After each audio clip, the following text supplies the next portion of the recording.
চলো আজকে তোমাদের সঙ্গে শেয়ার করব মিশোর দারুণ একটা কুর্তি কালেকশন। হ্যালো এভরিওয়ান, নমস্কার। আমি সোমলতা। তো আমি তো ভালো আছি, আশা করছি তোমরা সবাই ভালো আছো। তো সকাল সকাল উঠেই একটা পার্সেল পেয়ে গেলাম। তো সেটা চলে এলাম তোমাদের সঙ্গে শেয়ার করার জন্য। আর পার্সেলটা এটা আমি অর্ডার করেছিলাম, বাট আমার মিশোর ফোন নাম্বার মামার পাপার দেওয়া। তো সেই কারণে ওকে পার্সেলটা ফোন করেছিল আর ও ফোনপে করে দিয়েছে। ব্যাস আমার পয়সাটা বেঁচে গেল। তো আমি একটু নিচে গেলাম রান্না করতে, গিয়ে দেখলাম যে এই যে নিচে পড়ে আছে। যাই হোক, আর এটা আমি ভাবলাম যে চলো তোমাদের সঙ্গে শেয়ার করি। তোমাদের সঙ্গে শেয়ার না করলে আমার মনটা ভালোই লাগবে না।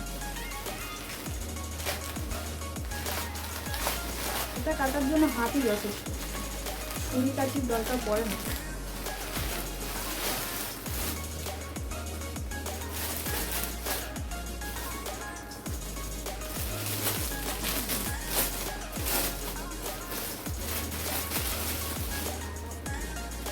ও, দারুণ এসছে কাপড়টা।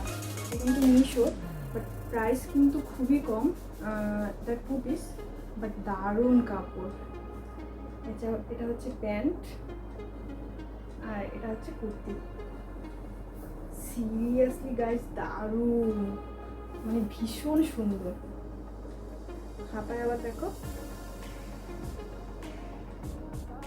একদম সরু করে একটা সুতোর কাজ দেওয়া, দারুণ জিনিসটা কিন্তু। তো এটা পরে কিন্তু অবশ্যই আমি তোমাদের সঙ্গে শেয়ার করবো। বাট এটাকে সেলাই করতে হবে, মেশিন আমার কাছেই রয়েছে, কিন্তু মেশিনে আমি এখন বসতে পারি না, কারণ আমার মেশিনে বসা এখন বারণ আছে, সেই জন্য। তো মেশিনে বসে আমি সেলাই করে তারপর ওটা কিন্তু তোমাদের সঙ্গে আমি শেয়ার করবো। বাট দারুণ এসছে, কিন্তু তুমি কিছু একটা দাঁড়া সুতো কালো হয়েছে রাখতে। ওই সাদা লেসটা যদি নিচে থাকতো তাহলে আরও ভালো লাগতো। দেখি আমি চেষ্টা করবো, আমার কাছে সাদা লেস আছে, যদি নিচটা দেওয়া যায় আরও ভালো লাগবে, মানে সুন্দর, খুব সুন্দর। আমি চেষ্টা করবো দেওয়ার জন্য। বাট দেখতে কিন্তু দারুণ এসছে, আমার কিন্তু খুব পছন্দ হচ্ছে। একবার যদি তোমরা চাও অবশ্যই লিঙ্ক আমি কমেন্ট বক্সে দিয়ে দেবো, যদি তোমরা চাও তাহলে। সত্যি খুব সুন্দর এসছে। এটা প্যান্ট, এটা কুর্তি, দারুণ এসছে। তো আমি পরে অবশ্যই তোমাদের সঙ্গে শেয়ার করবো। তো চলো, টাটা।